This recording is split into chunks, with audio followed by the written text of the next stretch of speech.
Hello guys! Today we have this amazing book called The March of the Ants by Ursula Dubosarsky and Tohby Riddle.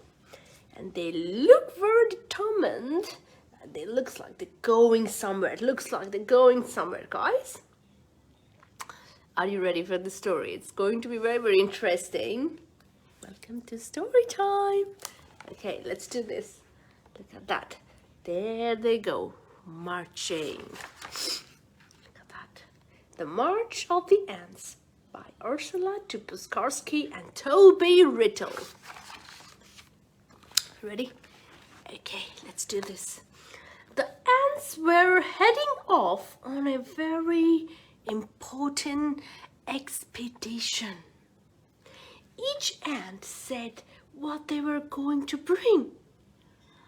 "I'm bringing food," said the first ant. "I'm bringing water," said the second. "I'm bringing a map," said the third. "I'm bringing tools," said the fourth. "Excellent, excellent," said the chief ant. "You are excellent ants." Now guys, they're going on an expedition and everybody is bringing something useful, and chief ant is very, very happy. He's very, very happy. Well, they are excellent ants.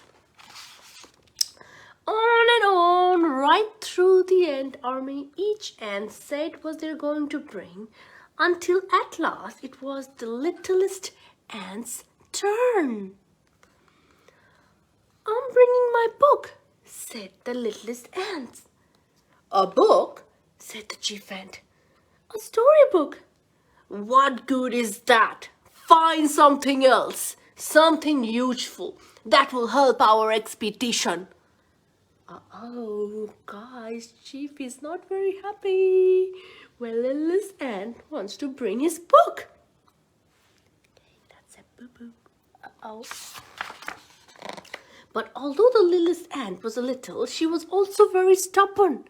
She held her book tightly and shook her head. "I'm bringing my book," she said.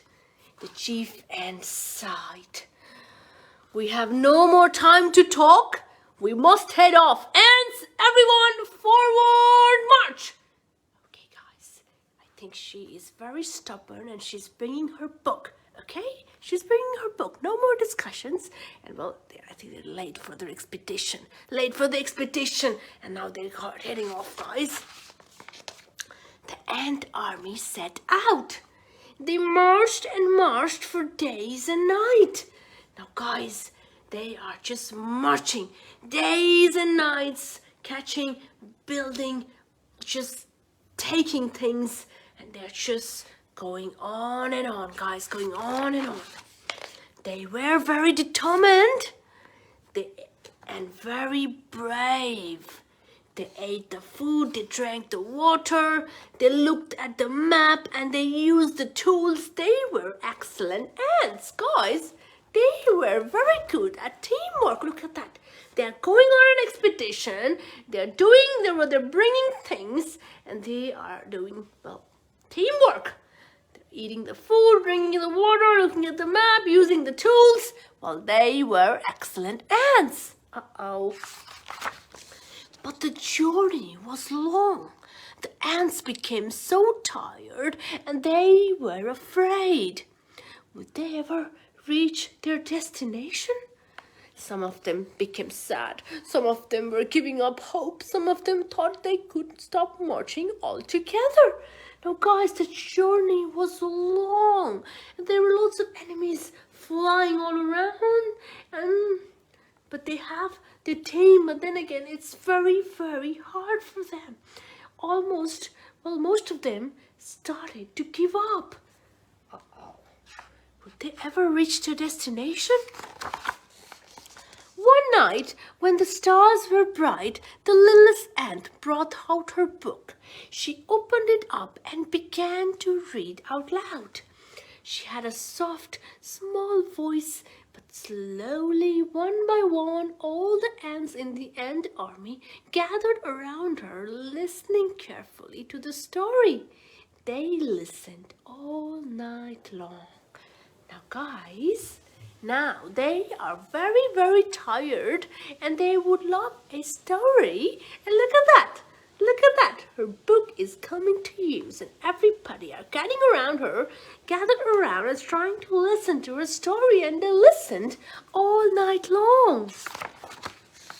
Finally, just as the sun was rising, the littlest ant came to the last page and closed the book.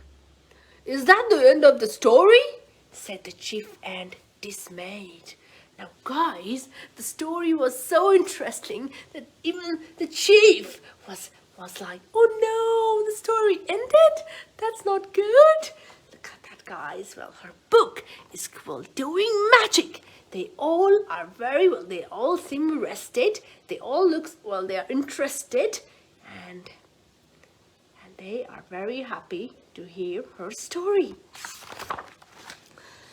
"The best stories never end," said the littlest ant.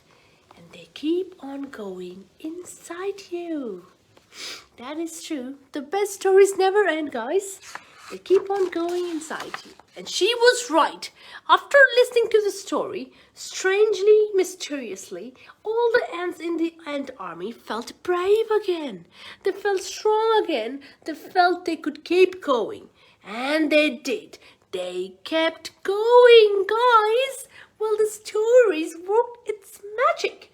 As you can see, they are determined again. They are brave again. Their hope has risen up, and there they go, guys. They kept going. They kept going. Look at that. And perhaps they are still going, and every night the littlest ant reads to them from her storybook. And every morning the ant sets out with hope in their hearts. Now, guys, the magic, the power of storytelling is just divine. That's true. Look at that. It has given them hope. It has given them purpose. It has given them strength. And there they go, heading up to their expedition, not feeling hopeless. And they have hope in their hearts. As you can see, look at that. For Lucy, Fishy, Dear and Mighty Little Ant, U.T. For Sally, T.R. What an amazing book, guys. Look at that. There they go. There they go. They're going on and on and on and on non-stop. And every night they hear a beautiful story about compassion, about braveness, about kindness, about strength, about teamwork. And they are so determined. And they are just very hopeful that they're going to reach the destination. The March of the Ants by Ursula Dubosarsky and Tohby Riddle. It's a very, very beautiful book, don't you think? I love this. This storytelling takes us to a place we can dream about and live in our imagination. That is true, Nina. It does take to our imagination. And it does, well, ensure the messages of kindness, hope, compassion. And that's just amazing.